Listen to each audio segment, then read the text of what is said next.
ഡൽഹിയിൽ നിന്നും കേരളത്തിലേക്കുള്ള പ്രത്യേക ട്രെയിൻ റദ്ദാക്കിയതിനെതിരെ സിപിഐ പ്രതിഷേധ മാർച്ച് നടത്തി. സെപ്റ്റംബർ 1 നടത്തുന്ന ഡൽഹി ചലോ മാർച്ചിന് മുന്നോടിയായാണ് മാർച്ച് നടത്തിയത്. ഓണം പ്രമാണിച്ച് നിരവധി മലയാളികൾ ബുക്ക് ചെയ്ത പ്രത്യേക ട്രെയിനാണ് റദ്ദാക്കിയത്. നടപടിയിൽ പ്രതിഷേധിച്ച് സിപിഐ അയിലൂർ ലോക്കൽ കമ്മിറ്റിയുടെ നേതൃത്വത്തിലാണ് പ്രതിഷേധ മാർച്ച്. സിപിഐ ജില്ലാ കമ്മിറ്റി അംഗം കെ.എൻ. മോഹനൻ മാർച്ച് ഉദ്ഘാടനം ചെയ്തു. നിരവധി മലയാളികൾ നാട്ടിലെത്താൻ കാത്തിരിക്കുന്ന അവസരത്തിലാണ് റെയിൽവേയുടെ ഈ നടപടിയെന്ന് അദ്ദേഹം കുറ്റപ്പെടുത്തി. ട്രെയിൻ ബുക്ക് ചെയ്തതിന് 10 ലക്ഷം രൂപ അഡ്വാൻസ് എന്നുള്ള നിലയ്ക്ക് ആദ്യം അടയ്ക്കുകയും ചെയ്തു. ട്രെയിൻ സ്റ്റാഫുകൾ അനുവദിക്കാൻ വേണ്ട പൈസയും വേറെ കെട്ടിവെച്ചു.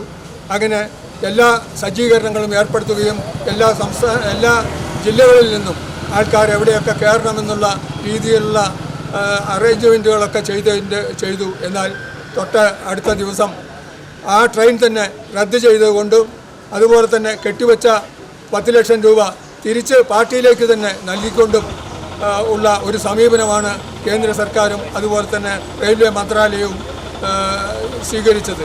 അത് തികച്ചും തെറ്റായ നടപടിയാണ്. ആദ്യം തരാമെന്ന് പറയുകയും അതിനുവേണ്ട സംരക്ഷണം ഏർപ്പെടുത്തുകയും അതിനുവേണ്ട സൗകര്യങ്ങളൊക്കെ ഏർപ്പെടുത്തുകയും ചെയ്തതിന് ശേഷം പെട്ടെന്ന് ആ സമരത്തിൻ്റെ മുഖത്ത് വെച്ച് ആ വണ്ടി തന്നെ ഇല്ലാതാക്കുന്ന രീതിയിലുള്ള സമീപനം ചെയ്ത സർക്കാരിനെതിരെയാണ് ഈ പ്രതിഷേധ സമരം. നിങ്ങൾ ആ വണ്ടി റദ്ദ് ചെയ്താലും ഞങ്ങൾ എത്ര ആൾക്കാർ അവിടെ പങ്കെടുക്കണമെന്ന് തീരുമാനിച്ചിട്ടുണ്ടോ അത്രയും ആൾക്കാർ തന്നെ ആ രാംലീല മൈതാനത്തിൽ പങ്കെടുക്കുകയും വലിയ ശക്തമായ പോരാട്ടങ്ങൾക്ക് നേതൃത്വം നൽകുകയും ചെയ്യും എന്നുള്ള കാര്യത്തിൽ ഒരു തർക്കവുമില്ല. അതിനുള്ള നടപടികളുമായി ഇവിടെയുള്ള പാർട്ടി പ്രവർത്തകരും രാജ്യമെമ്പാടുമുള്ള പാർട്ടി പ്രവർത്തകരും സജ്ജമായിക്കൊണ്ടിരിക്കുകയാണ്. സിപിഐ ലോക്കൽ കമ്മിറ്റി അംഗം ആർ രാജേഷ് അധ്യക്ഷനായി. LC secretary Suresh Edappadam, PC Manikandan, Vijayan, Joby Biju, Kaja Hussain എന്നിവർ സംസാരിച്ചു. UTV news, Palakkad.